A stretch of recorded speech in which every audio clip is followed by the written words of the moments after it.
whistled. Hell yeah, I love it when it whistles. That's a magical moment. Hello, everyone. Welcome to The Abyss for another weekly episode with Britton and Cleet. Hello, Internet.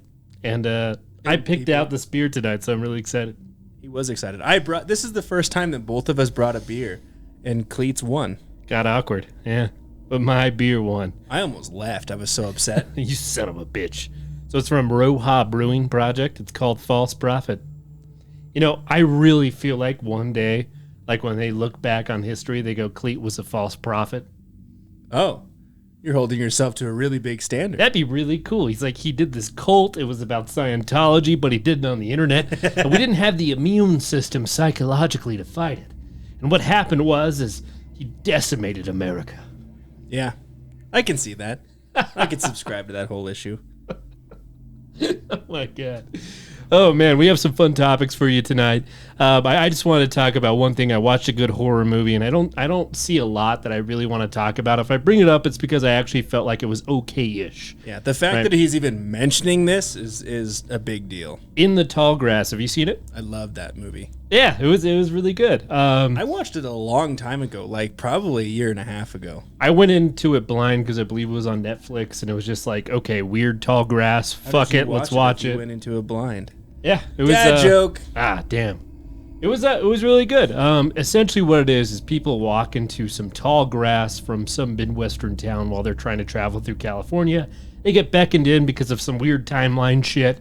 And apparently there's some type of supernatural force within the tall grass that doesn't allow them to leave. If you want to know more information, watch the show. It's just fucking fantastic. And I believe it's on Netflix. That's where I watched it. Yeah, same here. So, it's really good. And it comes from Stephen King. I believe he wrote the short story with his son. Like, it was a short story, so it wasn't a full-on novel. But I love Stephen King, so that's surprising. I had no idea that's the case. When I was a kid, I had like 20 of his books as like that weird kid. What are you insinuating? Well, like, you wouldn't imagine like a 10-year-old to have like a library of Stephen King books. I see. I thought you meant like if you have 20 Stephen King books, you're a weirdo. No, no. I have them. You should see my bookshelf then. I have them in my house. Have I shown you my books? No. You have a ton. I should show you my books too. But yeah, when we go to Arizona, there's this toy shop that we visit. It's kind of funny. It's called Flashback Toys. And I walked in there, and he had these old school Stephen King books, and I was looking through it, and he had a first edition hardcover The Shining, and it was $12. I'd buy that. I did. You cannot get it for $12. So, I mean, it's the original hardcover Shining book. It's amazing. But yeah, I have so many Stephen King books, and I was the weirdo too, because I was in junior high reading Desperation. Everyone else is reading like not Stephen King, and I'm like, yeah, this book is horrible. Some happy book about like witches and elves, and you're like, yeah, this clown murders bitches. Yeah, it is amazing. It's such a good book. And Cujo, come on, man. It's not even a clown. It's a weird force that fights a turtle. I don't know. It's weird. All right, so we have a very, in my opinion, interesting topic tonight that I'm covering. It's called the dead internet theory. We'll get into it later, but Britton, what are you covering? So I tried to find something that went along with yours, not giving too much away, but I decided to look into stories about people that may have found proof that we are living in a simulation. Oh, that's cool. You know, a lot of people subscribe to that, even like billionaires like Elon Musk and a few others. I wonder if Bill Gates does. I don't know. Leave it in the comments if he does. Well, the simulation's probably programming those people to do it. They may not even be real. If you were a billionaire, like, I feel like I would subscribe to that theory. You're like, yeah, I was installed within the software to be that fucking Elon Musk. Yeah. Of course, if you have that much money, you're like, hell yeah, I'm a simulation. I was put here to be the baddest of them all. I've got so much money, I wipe my ass with $100 bills. With quarters. Quarters? Why would you? A roll of quarters? That's all I can hope to get to. That feels good. Is that why you have, like, coins in your bathroom? I was all like, ooh, a lucky penny. I cannot touch that. Oh, man. All right. But I'm excited for this. The whole simulation idea is kind of interesting. But in typical fashion, Cleet will have the main story, and I'll be the episodic filler stories. All right, let's jump in. Dead internet theory. This theory, for whatever reason, gives me significant chills. It's probably because I'm a child of the late 80s. I remember the Wild West of the internet forums. Over time, I've gotten feelings like somehow the internet has changed, but I haven't quite been able to pinpoint why. It turns out I'm not the only one. In fact, many people have had the same guttural feeling that something isn't quite right online. Many people have found compelling evidence that there are foul forces at work that could be at war for your mind. Let's jump into the dead internet theory, which is most of the internet is fake. Yeah. The dead internet theory has been built by a decentralized network of individuals, but it all started by Illuminati pirate for starting a theory from Agartha Rhodes Macintosh Cafe. Agartha. Isn't that interesting? Agartha. Yeah. So you got the Illuminati and the Middle Earth already coming into this. So link will be provided in the description. Dead internet theory postulates that a vast majority of the internet is actually curated/generated by artificial intelligence in conjunction with paid media influencers in order to manufacture consumers for an increasingly wider range of newly normalized products, as well as dramatically sway public opinion and control the collective attitude or outlook of people or culture. What do you think about that? It's interesting. Yeah. I mean, it plays along with a lot of the stuff we talk about, isn't it? Is it real? Is it actually a real thing? I subscribe to this theory. I really do. Whether it's intentional or not, I subscribe. So, going back to my childhood, which had, in my opinion, a great vantage point of the early internet and what it has become today, I can say it's vastly different. Before smartphones were connected to the internet, before mass adoption of home computers, before social media even existed, the internet was just a place here where people came to express passions, hobbies, feelings, and thoughts. So, Facebook. Yeah. Just kidding. Well, before Facebook, right? Right. So, before then, there was just forums, man. Like, you would just Google, like, some random place. Like, you go somewhere, there was, like, threads for random things, and people had ideas and concepts. It was really unique. So how old were you, and where was the first place that you actually encountered the internet? It's hard to say. I was probably 10, 1999. So a lot earlier than other people.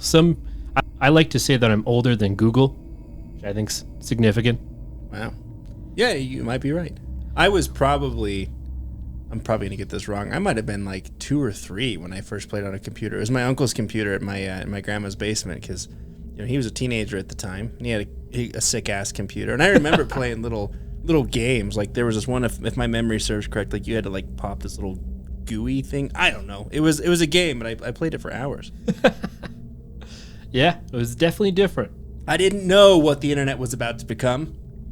So, going back, no one was in charge, meaning that your posts, or the ones you read, were not filtered or selectively shown to others based on what algorithms that they think that you want to hear. It also wasn't an echo chamber to reinforce pre-existing beliefs up. Its applications and websites weren't designed to keep you locked into websites or apps for hours on end. The internet was just that, a collection of human thought, both right and wrong, and what you found and consumed was really up to you.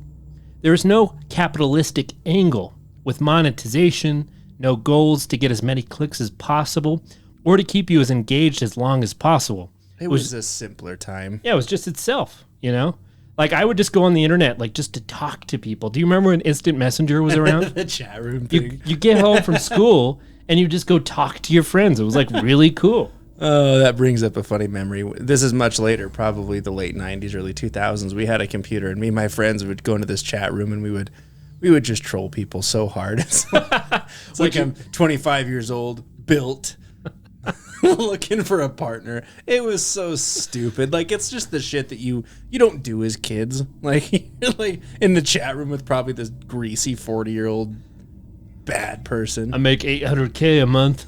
Yeah, I am wealthy. We would troll people so hard. I miss it. This space of the internet is what I would consider the Wild West days. The powers that be did not control it, and there was no sheriff in town to moderate the content. The freedom of expression was tantamount to the Wild West, and no one expected it at all to wither away and disappear. But here we are now. Only now, in the absence of true original expression, do we realize how bad things have gotten, how controlled the internet is, leading to it being devoid of original content. It's safe, sterile, and bland dribble. Safe, huh? Yeah, it really is. It is. I'm telling you, man. Do you remember the Google I Feel Lucky feature? Yeah. It's fucking gone now. There's no way you're going to be able to do that. Because no one knows where you're going to go when you click the I Feel Lucky. Yeah. That's a gamble. Do you really want to take it? I do. I did it every time, man. I loved it. In the 6th grade, that's all I did. I feel lucky. I genuinely don't think I ever clicked that button. Are you serious? I'm going to be honest. I don't think I ever did it. That was like my favorite thing. I'd even look it up here. I'm like, I feel lucky. I feel lucky. Let's do it. That says a lot about you. I'm feeling lucky. There is nowhere to go, nothing to see, or anything to read. There are no more experiences anymore. Currently, all major traffic goes to the same big sites/apps that people go to. Consumers watch it every night before they go to bed, only to wake up and go back. It's a ritual passage of meaningless, derived of any point or meaning. The internet seems expansive and huge, but it's more like a hot air balloon, because there's nothing inside. You will see the same repeated threads and pictures and similar replies reposted over and over again across the years, to the point it loses all significance. All your friends enjoy the same funny videos as you at the same time. The same talking points shared repeatedly over and over online. This guy just got hit in the nuts. It's so true, though. It is. Everyone's so worried about how many likes you get and how many subscribers you have. Subscribe to our show. Yeah, subscribe, please. Or how every day something is new, is trending, so you better jump in and give your take on it. Every day it's something new, almost by design, so the conversation can only linger so long. There's always the next new or shocking or unusual thing everyone is talking about. It's trending. Britain. Think of a news story you've heard almost 1,000 times before, however, slightly deviated. Do you ever feel like you've seen that online? Almost every day. So long ago, I worked for a bank that had a what's called an intranet. So we were only allowed to access like specific sites, and we only had access to one news site. And I remember over the years just going to this news site because I had nothing to do. We were really slow, seeing examples of this. A new type of moon only happening tonight or tomorrow, or will only repeat again in the next 300 years. A blue moon, a blood moon, a super moon, a hunter moon. Harvest moon. Or, like, have you heard, like, the asteroids that are getting close to hitting the Earth? I see those so many times. I mean, it's space. There's shit everywhere. Yeah. I just feel like these articles feel fake and manufactured. It's always the same thing. You consume, only slightly changed, repeatedly, over and over, ad nauseum. Well, and all it is now, to be honest, is it's all clickbait. Everything is clickbait. So I noticed I'd only get on Facebook either when I'm like taking a poop or when I'm in bed. I hardly ever get on Facebook. When I do, they started doing this obnoxious thing where like you'll get this big banner that says breaking news. Click here to find out what it is with no details. Oh, yeah. And so, you know, sometimes you're like, oh, I wonder what it is. And it's like, you know, Kanye West said the F word in front of a preschool. It's like, okay. So we'll get into Facebook. You wait. Like, it's so obnoxious, and I fall for it so much. I hate to admit it, but fucking clickbait, man. I would say the content that you just said, the only merit is it is produced to occupy and distract your mind. Why go out and protest for better wages, safer workplaces, and lower gas prices after a long day of work when you can go home and get that sweet, sweet dopamine rush on endless, mindless escapism? Logan Paul is facing backlash. Babysitter falls asleep on the job. What are the best smartphones? Have you watched the new Buzz Lightyear? Keep scrolling, keep buying, keep wasting your life, pointlessly arguing to bots online to offend you, to spark unending engagement. The algorithm is here to give you a never-ending barrage of content based on what assumes you want. You will never guess these 13 signs to burn belly fat. Click here. All right, guys, so we will just take a break and move over to Britain. Man, you ended on such a fiery note, man. It's a cliffhanger. You were just going for it. Okay, so like I said, I wanted to find stories about people that believe and they witnessed and went through situations that made them think that we are, in fact, living in a simulation. But I do, Cleet, want to know your perspective. Oh. Are we, in fact, living in a simulation? What do you think on that? If I were to bet in a casino, I'd give it like a 30% chance. 30, huh? Oh, yeah, man. Like, it just seems peculiar, like all the weird shit that happens to me. There's a term called synchronicity that I feel like happens in my life. You're just like, that is the strangest thing. Like, it seems like a 1 to a million shot. But here it is in my lap, and I kind of laugh about it. It's almost comical. It is fun to think about this. But, like, some of these stories are just like that. So we'll jump into it. Again, I pulled this from a Reddit thread, and we might dive into it more because, I mean, think about it. Our show talks about, like, the strange and mysterious, and the whole simulation matrix theory is a big, mysterious hole anyway. It comes from Sarax11. When I was 20, a few years ago, I kept having dreams about a woman with long black hair named Aurora. They were different dreams, but for some reason, her distinct face and name always ended up inside of them. It got to the point where I would wake up frustrated and confused, trying to Google her name or find out how I was connected to her. It just kept sending me to a Colorado town. I was getting pissed. Like, you can't just Google a name because you're going to get thousands of things. Like, yeah, Aurora, Colorado. It's like, no, I'm not dreaming of a city. Hot Aurora. Oh, I went to a weird site. It's like, this was the year of the hottest Aurora day in the world. See, it's a whole dead internet theory. We're combined. Those bastards.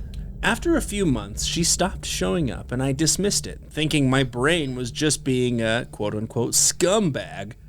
Fast forward a few years later, Halloween 2009, I'm in the car with a friend, stopped at a gas station. I'm about to pull out and merge onto a highway when I get a phone call from a random number. So I stopped the car, but no one answered. There was a person behind me who grew impatient, honked at me, and then swerved in front of me instead of waiting for 2 seconds for me to move. That's so frustrating. Yeah. People just need to fucking chill. I'd flip them off. Second, they get on the highway. Some silver Civic loses control of their wheel and crashes into the car that swerved in front of me. I called the cops and waited at the gas station for them to come. Turns out the drivers of both cars died. It 100% would have been me if I hadn't got that phone call. Called it back a few hours later out of gratitude and curiosity. It rang 3 times and went to voicemail. Hi, you've reached Aurora. Please leave your name and number. So we'll pause there. So my question is he seems to have a hidden assertion that like his life is worth more than the person who crashed. Now here's the thing though. I'm gonna spit this out here because there's a theory called NPCs, which is non-playable characters. Right. When you bring it to real life, what it means is there's only a finite amount of souls, and because the human population exceeded this limit, that they're filling it full of NPCs. Yeah, therefore, like there's people that are just NPCs. Now, science has done studies on this, and I'm just going off this without any research here because Brayton reminded me of it. But people don't have internal monologues. Some people, right? Like when I talk, I have an internal monologue, and I can't understand how you would function as a human being without internal monologue. I would say that 90% of my monologue is internal. Yeah, same here. Like I talk to myself like a crazy ass person. I find that theory interesting, but right. But this is crazy, right? So he calls this number and it says, "Hi, you've reached Aurora." That's crazy, right? Like your brain, my brain couldn't fathom that. Yeah. So anyway, he's not an NPC, Britt. Yeah. He's got plot armor. Yeah. There you go. Never had goosebumps like that in my life. Called it again the next day because I was that confused about the whole situation. Some woman answers. We get to talking. I tell her my entire story, including the dreams I had. She tells me she doesn't know how I got her number and that she never called me as far as she can remember. Weird. Ask her if she has a Facebook to confirm if she is in fact the woman in my dreams. Check her Facebook. Holy fuck, it's her. If that's not a glitch in the Matrix, then I'm just batshit crazy. Simulation, Matrix, or just crazy circumstance. Well, he either lied, or he's making this shit up. Or something supernatural is at force here that I can't really draw a conclusion on. Yeah, that's pretty crazy.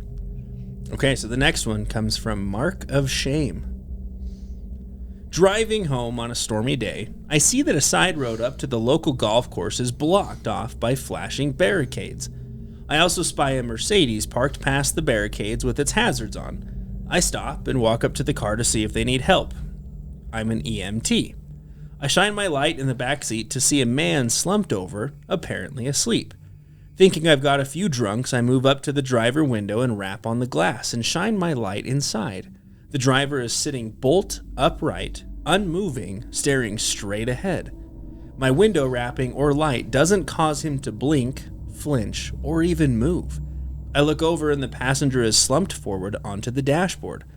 This begins to creep me out, so I call down to the sheriff's station and request a code 2, which is no lights or sirens, unit up to my location to help me check them out. Doors are locked.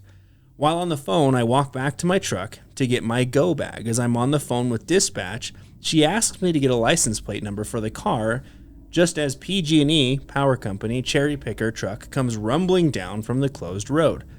I move to go around the truck to get the plate number, and the car is gone. I talked to the driver of the truck, and he said that there was an 80-foot tree down across the road, and that he didn't think it'd be open for another day or so. So the question is, where the hell did the car go? Tree is up one way, barricades down the other. It's kept me a bit unsettled when stopping at accidents and hazards ever since. So, simulation or just crazy circumstance, or a liar? I'd like to believe that this is a haunted vehicle named after Christine. Some red car with a homicidal urge to murder people, and as that car was about to close its dirty fender grips on that guy's throat, that P&G person drove up and saved his life. I think you're onto something. Speaking of Stephen King, that guy can write a horror novel. Yeah. And the last one, before we get back to the dead internet, is from Parrot Tamer. At 12 years of age, my mom let me stay in the truck as she went grocery shopping. Not a good idea. Let's roll the windows up. It's a hot day. I'm going to take the keys, honey. We can't have someone stealing the truck We don't want to lose no gasoline. It's $5 a gallon. Jeez. As I wait, I see an old guy walking towards the truck with an indescribable look at me as if I know too much. He stops 5 feet from the truck, looks at me for a couple seconds, and heads back to the exact way he came. It was rather traumatic for some reason and very confusing at that age. 5 to 6 years later, my dad was showing me home videos of us at Yellowstone. At Old Faithful, I noticed the same guy, same look, same clothes, peering at us on camera and at me through the TV. I'm freaked out just telling this. What is this, Insidious, where the people take a photograph and there's some bitch trying to grab them? Yeah.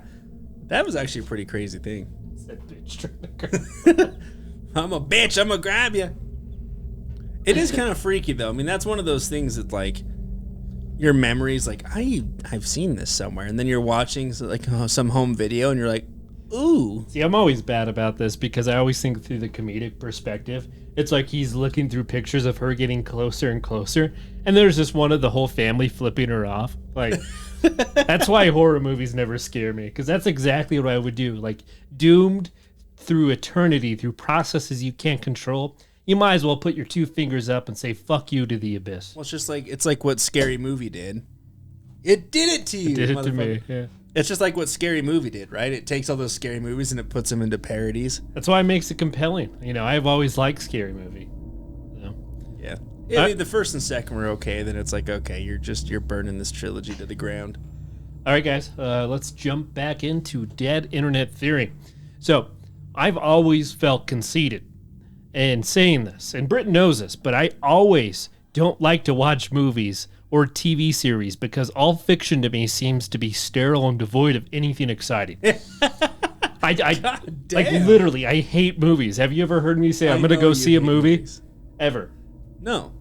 Yeah. No, in fact, I think the last movie that I know you saw, we went and saw together, which was Mortal Kombat. Yeah. And that was good. That was okay. Right. It was a rated R version. I liked it. I feel like a disconnect when it comes to society and movies. I always feel like there's this huge pump for a movie, And I go and watch it, and I'm like, it's okay. Well, so here's the thing. Are you one to like look at reviews and stuff before you go? Sometimes not. So are you overhyping it and then you're just disappointed because you expect too much? So I have a policy that if I'm really excited for something, I will not look at the previews or like the hype. Good idea. Like Avatar, I don't want to talk about it. I don't want to fucking talk about it. What, it's your favorite director of all time? I really don't want to talk about it. Anyway. However, movies today always seem like they just cater to the lowest common denominator and follows the same template over and over again. Why is the music that we hear seem so bland, seemingly created in a lab, a song over and over again that sounds the same? The reason is algorithms and computer programs have been manufacturing content now for at least a decade. Once you take a step back and the curtain has been pulled and you see it for what it really is, you can't go back to the way you used to think. It's like when you understand Santa isn't real. Once you know, you cannot make it real anymore. The fuck he's not? Son of a bitch. I still wake up to presents under my tree. Dad loves me. My mom comes over the night before. Go in the trunk. I have a cover on it. All right. What? Going back to Illuminati Pirate, in his post, he brings up that anime and manga and why it's so popular and beloved today. Anime is complex and a passion-driven art form. Often the art and the story of manga are created by one person on a weekly basis. There is actual humans behind the content, and because of that, it's much more enjoyable than the generic computer-created nonsense that is shoved down our throats every day. Something intuitively inside us recognizes that there is a passion behind this project. So is this how you feel on a day-to-day basis? Like when you watch shows, you're like, this is just some nonsensical shit being shoved down my throat. No, like, to give you an example. Yeah, I watched The Watchmen, the remake of the movie. So good. The remake. The TV series. I apologize. Oh, so good. I was so pissed off of how bad it was. It was literally the worst thing I've ever seen. I don't want to say this word. I don't want to say this, but I'm going to say this. It was a miscarriage of the original work. Like, I fucking hated it more than anything I've ever seen. And, like, part of me, like, couldn't understand why. Oh, and it reminded me of just, like, movies that I've seen over and over. Just like Avatar, The Last Airbender. Like, I loved the Watchmen movie. I loved it. I thought it was the closest interpretation of the actual comics. But I thought the TV series was just grossly inappropriate and the worst thing I've ever seen. In fact, whoever directed it, I won't even know their name. I hope that they decide to jump off a cliff before they ever want to touch a piece of art such as what they did and just destroyed it. People, you are getting absolute passion from Cleet. Very rarely does he get this fired up onto something. Yeah. So I do. I didn't think that you would like have subscribed this hard. And I will say one thing. I don't love anime personally. Like, I don't watch it a lot, but every time I get hooked to a series, which has only happened like 3 times, I love it. Yeah. I love it. I can't get into it. I've tried. I can't get into it. But I brought this up last week, but I do honestly think that you would enjoy Stranger Things, the show. It's incredible. I watched the first season. Keep watching it. This last season was great. And the finale comes out next week. It's going to be amazing.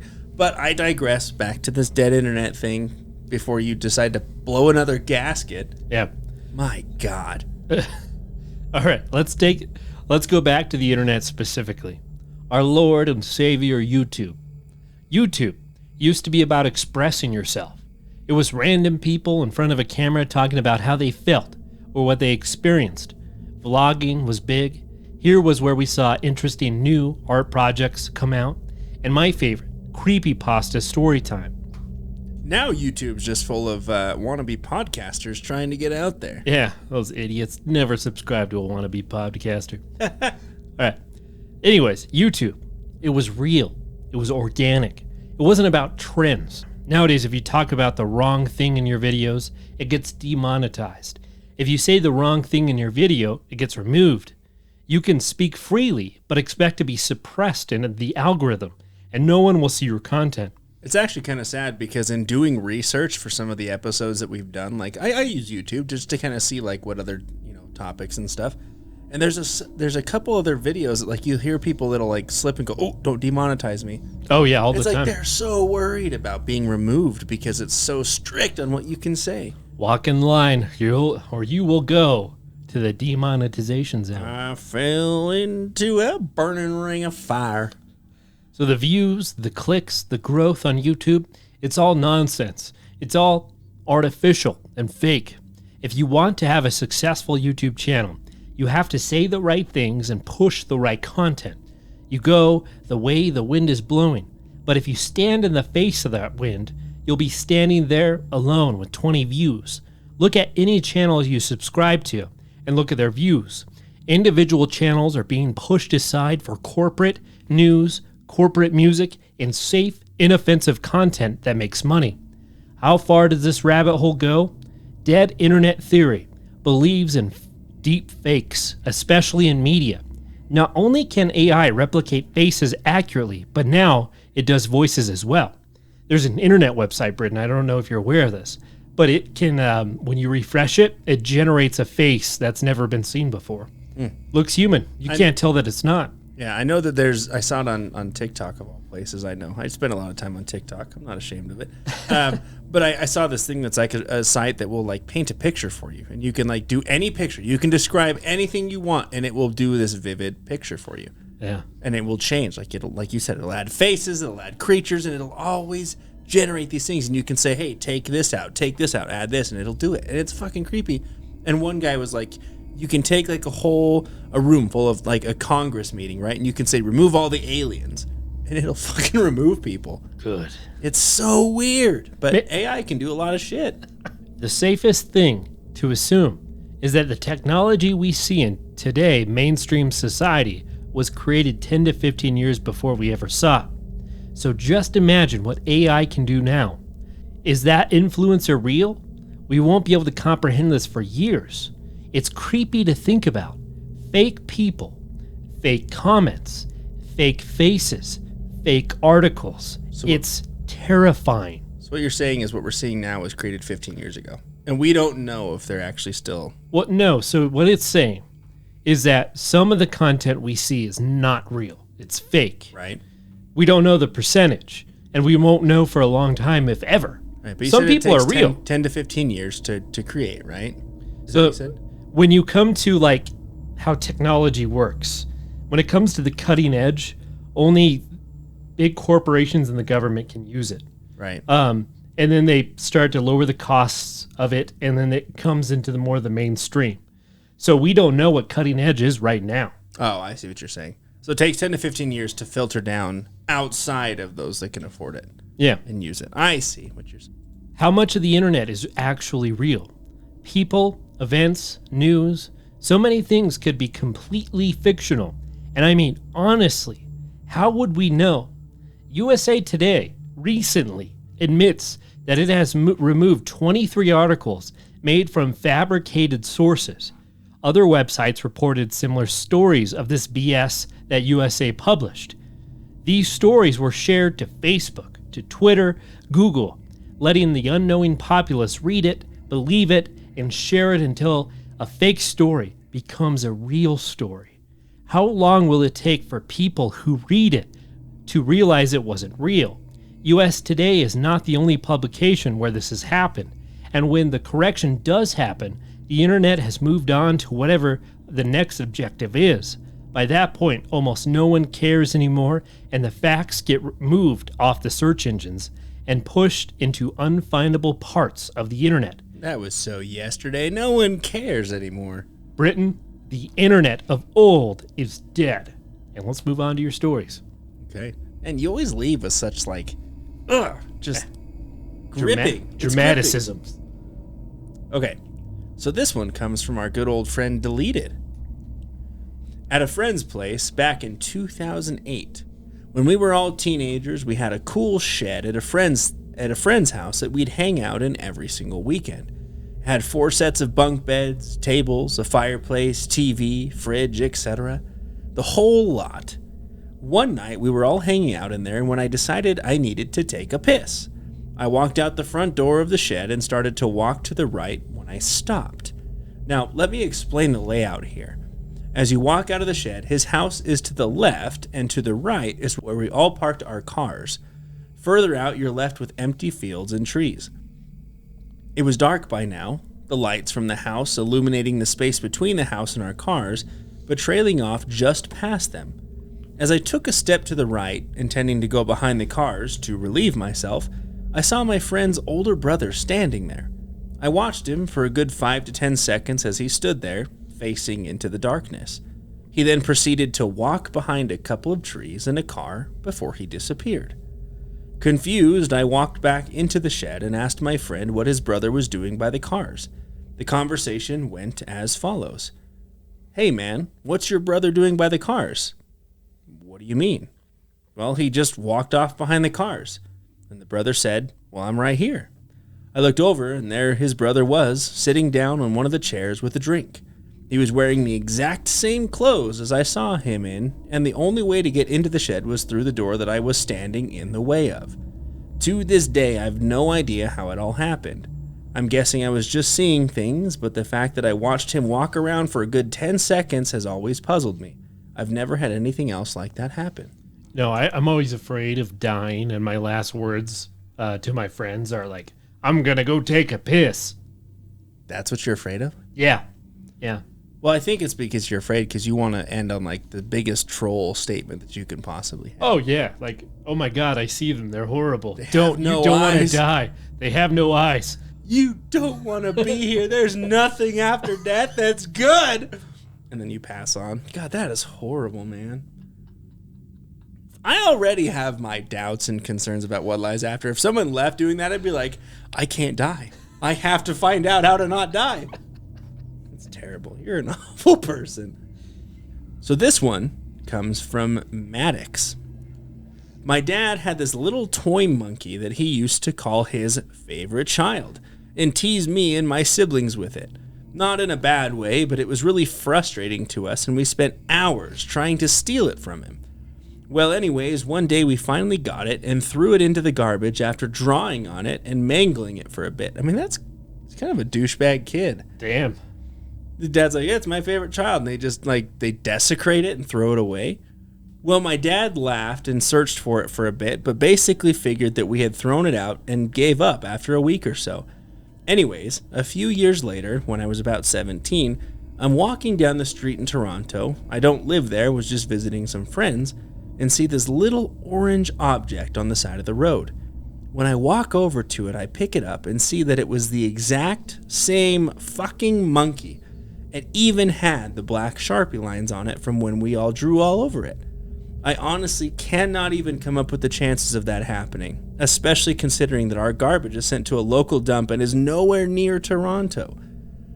I actually took it with me and killed it with fire just so I knew that it would not come back again. Seems like a weird response, but okay. I mean, it came back from the dead once, so... Alright guys, so dead internet theory. Here's an interesting thing you yourself can witness.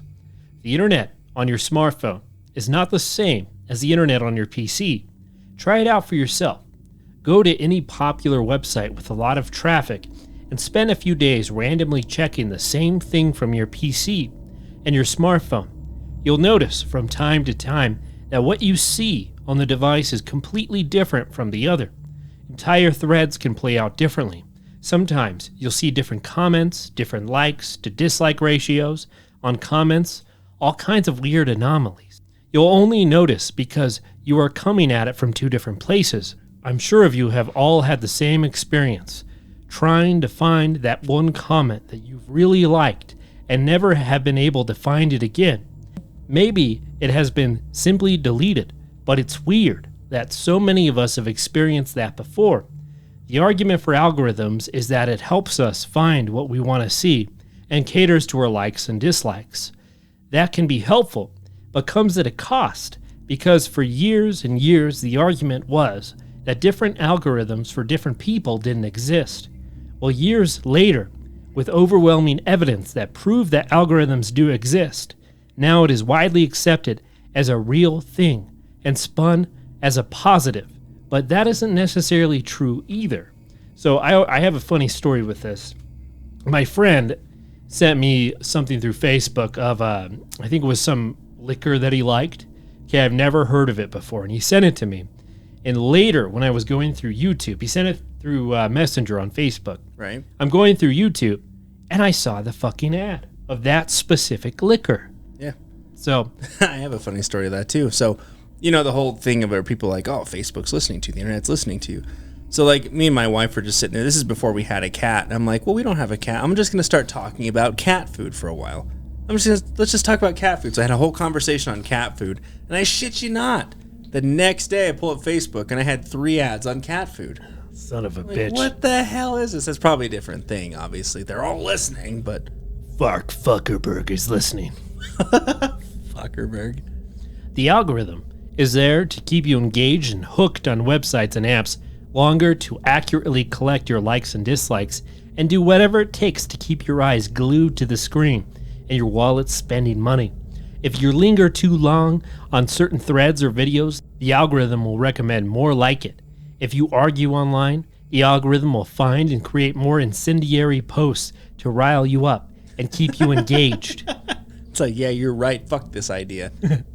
If you didn't already know it, you are the product being manipulated and used, and the AI will do anything to keep you there.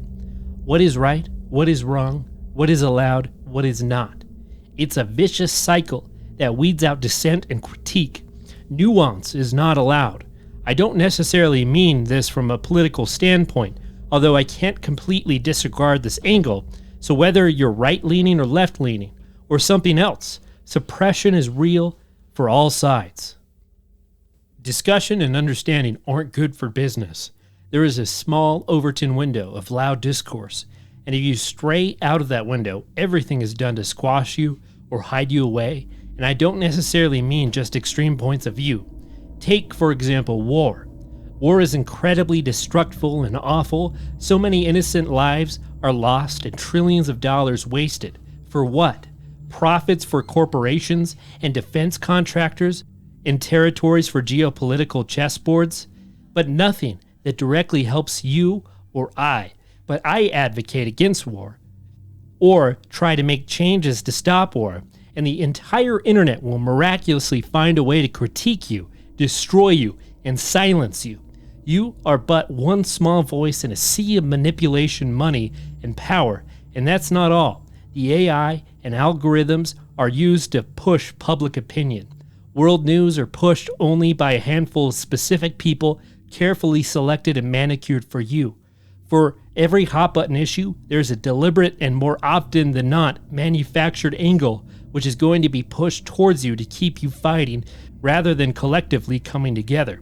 Let's talk about the recent ended conflict in Iraq and us leaving Afghanistan. It's a fact that no matter when we left this country, it was going to collapse.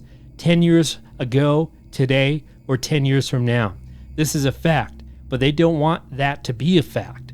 Obviously, the powers that be wanted us to stay there indefinitely because it is so lucrative.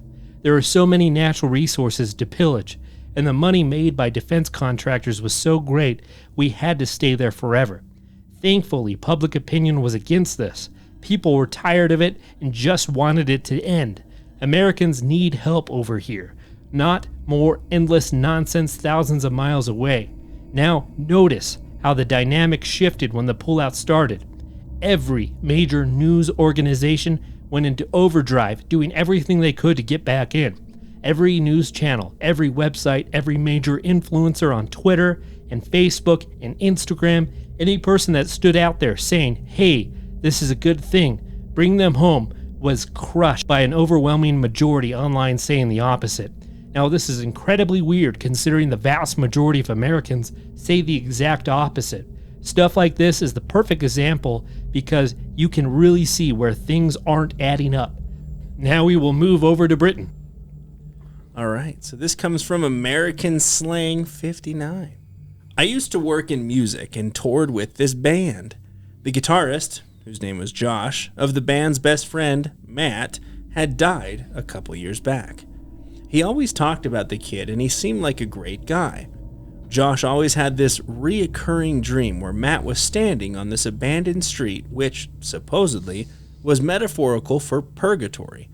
Josh had all these conversations with Matt in these dreams, and because he had overdosed unexpectedly, he felt like his spirit was not able to move on. At the end of the dreams, Matt would take a bulb from the streetlight on the street they were standing in the middle of. Josh described these dreams in extreme detail, and I could pretty much picture what the street looked like. Fast forward to about 6 months into touring with these guys. They were huge Bright Eyes fans and wanted to stop in Cassadaga, Florida. Bright Eyes singer wrote an album there, and it's a really creepy spiritual medium place. It might be worth noting that 6 out of 7 of the people that I was with are all atheists. So we drive into Cassadaga around 2 or 3 a.m. and drive around. Suddenly, this big black dog comes in the middle of the road and just stops, looking at us. The guys in this band were weird as fuck, and we're all saying things like, "Follow the dog, it's trying to show us something." And in my mind, I'm just thinking that they're all fucking idiots. We followed this dog for a few blocks as it was walking pretty slowly. All of a sudden, we turn a street, and the dog bolts. We try to speed up, but Josh says, "Stop the fucking van, this is it." We're all confused, and he gets out of the van and looks around. This is it. This is the street in my dreams. We hang out for about 15 minutes, and from the way he described the street, from having houses on the left to a park on the right, it was definitely the street. As we get in the van, a street light goes off, and we just drive off.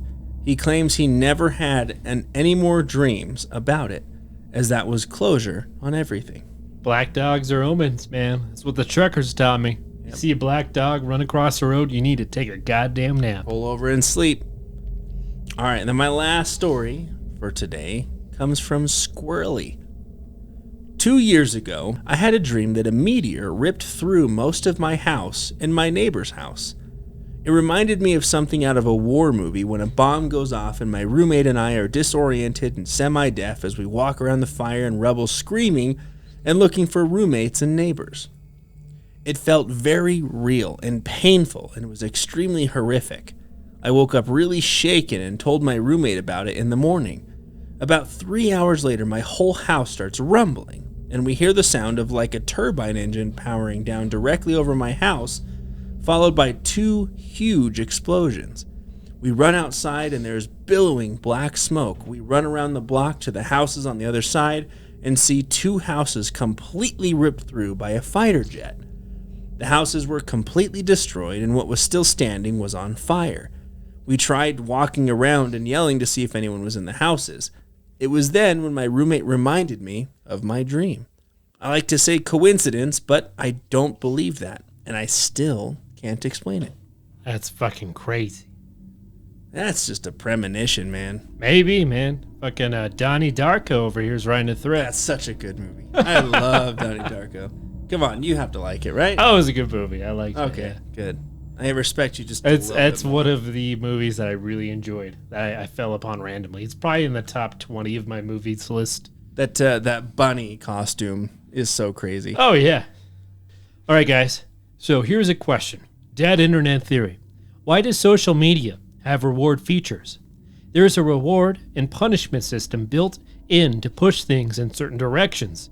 For example, look at Reddit. Reddit has been perceived by many to be a hive mind of the internet. Simply based on a like to dislike ratio, Reddit can push up what it deems correct and push down what it deems to be incorrect. Then you have bots spamming to derail conversations and subjects they don't want discussed, and dividing and conquering on real issues to break down any progress that could be made. It's a psychological game being played on everyone. You want more upvotes, and to get them, you make sure you say the stuff that's going to be pushed up. Don't rock the boat. Follow the trends. Say agreeable things. Avoid disagreeable things or challenging topics. The obvious point of Reddit, having a point-based system, is to make the points go up. The system discourages you from saying things that will make your points go down. You only want your points to go up. This incentivizes hive mind behavior.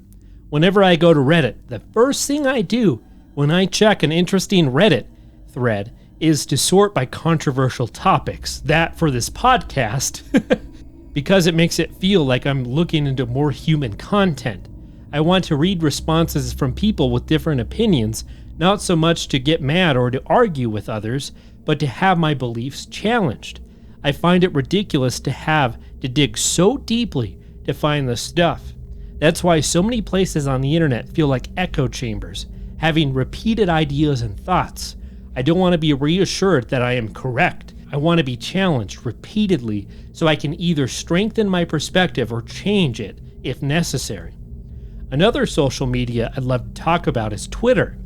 Outside of Musk's famous current dispute that he believes that bots on Twitter is higher than 5%, which Twitter says is the official number publicly, how does Twitter keep you engaged? What Twitter does is it places you in rooms, and you don't know what room you are in or how you got there, but you're there. You can't escape from these rooms, or have a way of checking to see which room you are in. Where the fuck am I? Hello! Or who else you're there, or who else is there with you. Upon learning this, you might think the goal of these rooms is to lock you in with other people with similar beliefs, but in fact, the goal is to generate high-intensity emotional responses like outrage or humor. Swelling up your emotional state is more likely to get you to stay on these sites for longer and have more interactions and allow them to collect more data on you to be solely manipulated. By trapping ourselves in these invisible rooms, you are more likely to see things you disagree with, but only to a certain extent.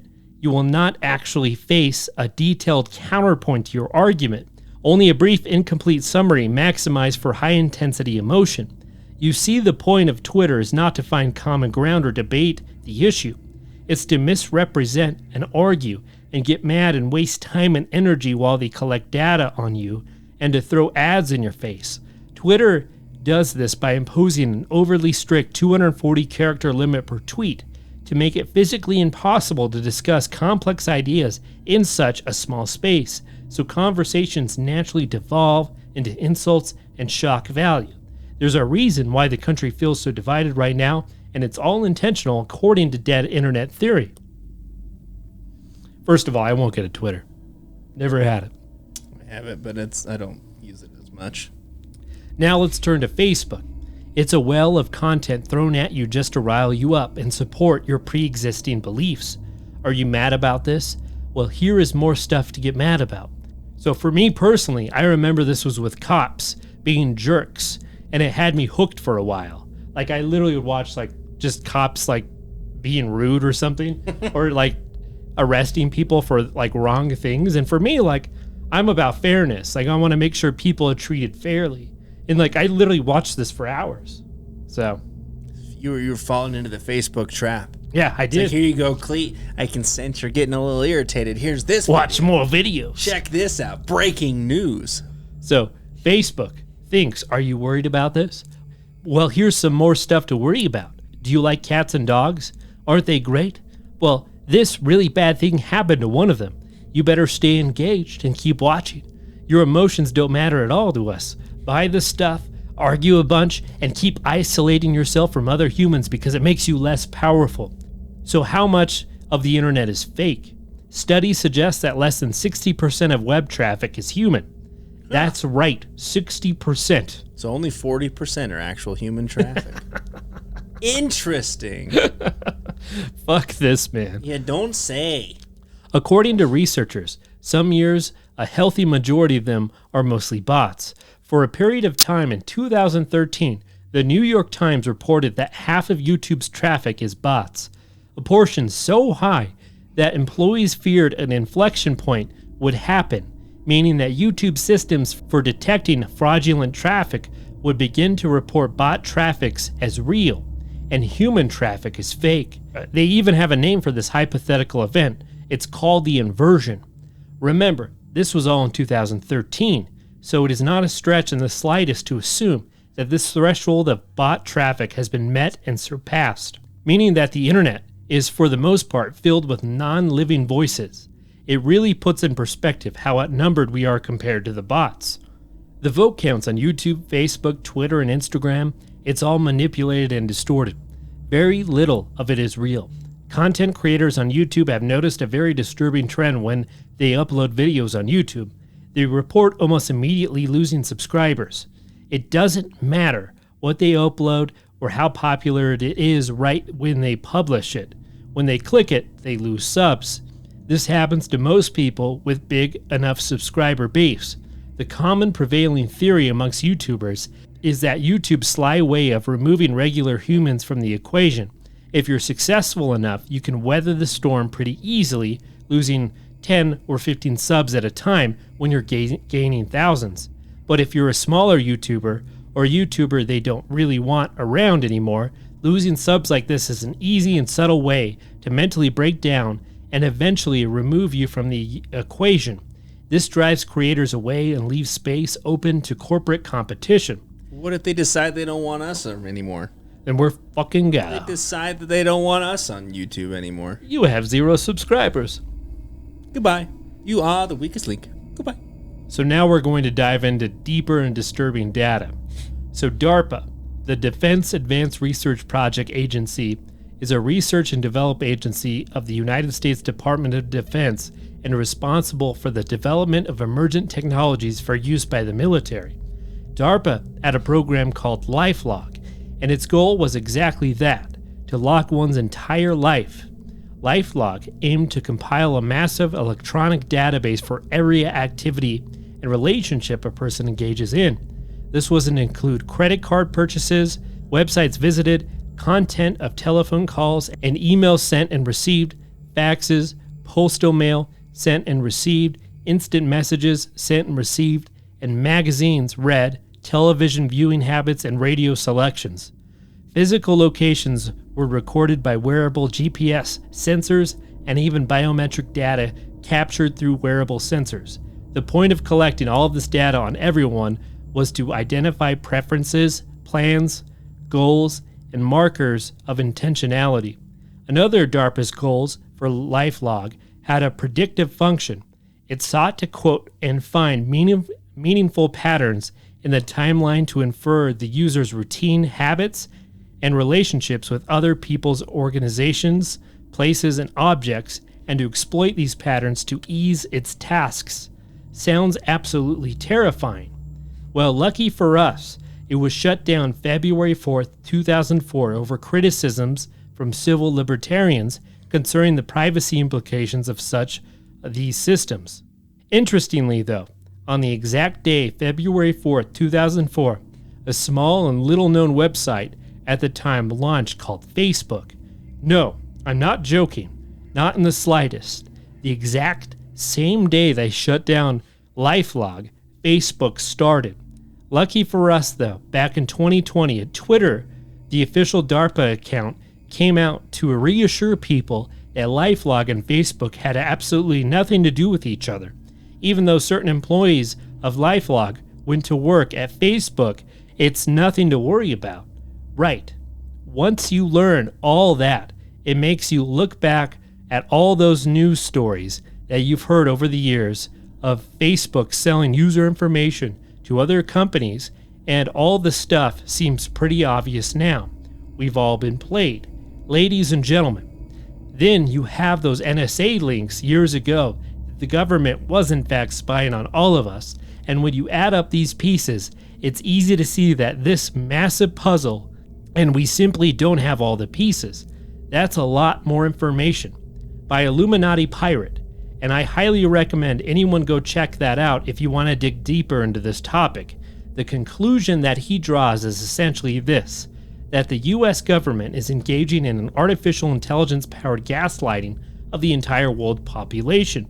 Now, whether you agree with this or disagree or accept some parts or deny other parts, you can't say this isn't a fascinating theory. It's a positive feedback loop, a stick and carrot approach. Say and do the right thing, get rewarded. Say and do the wrong thing, get artificially suppressed. This way, the narrative can be strung along in whatever way a corporation or government pleases. Why debate and discuss ideas and plan for progress when we can instead yell about stupid, pointless culture war nonsense? Just think about it. The internet is the fastest way to retrieve, absorb, and share information. Of course, it was going to eventually be manipulated and contorted into what it is today. Nowadays, everyone is too cowardly to have an opinion that clashes with what is deemed acceptable within the Overton window. Artificial trends created by who knows what drive the daily narrative. Then we get drawn into an overwhelming human obsession with being part of the conversation. If you're not part of it, you feel left out. And if you play it safe and go with the flow, well, you feel validated and part of something. It's human psychology and sociology being used against us. In this way, the internet and social media, which was supposedly to democratize media by allowing users to create whatever content they wanted, has been hijacked by the powerful. What is meant to be a communal space for growth and knowledge has turned into a battleground of ignorant and uninformed, endlessly attacking each other over pointless convictions. The advantage that bots have over us is that they can create an opinion and repeat it over and over and support it. They are faster than us, there are more of them than us, not to mention the positive feedback given to them and us for repeating their arguments. Think about it. We can't convince them to change their minds because they don't have minds. They are programmed to behave a certain way and do a certain goal. They are a monolith with a focused goal. We are fractured humans with minds that can oftentimes change. If 9 out of 10 people believed you are wrong, most people can't handle that kind of pressure, so they will cave and join the other 9. That is human nature. It's nothing to be ashamed of, but it is being used against us. Most people don't want to be the odd person out or the person that rocks the boat. This is what the dead internet theory is about today. And we have more stuff that we will go over in the future, but that's kind of that's our monologue. Pretty fun stuff. That's crazy. I don't even know how to feel about it.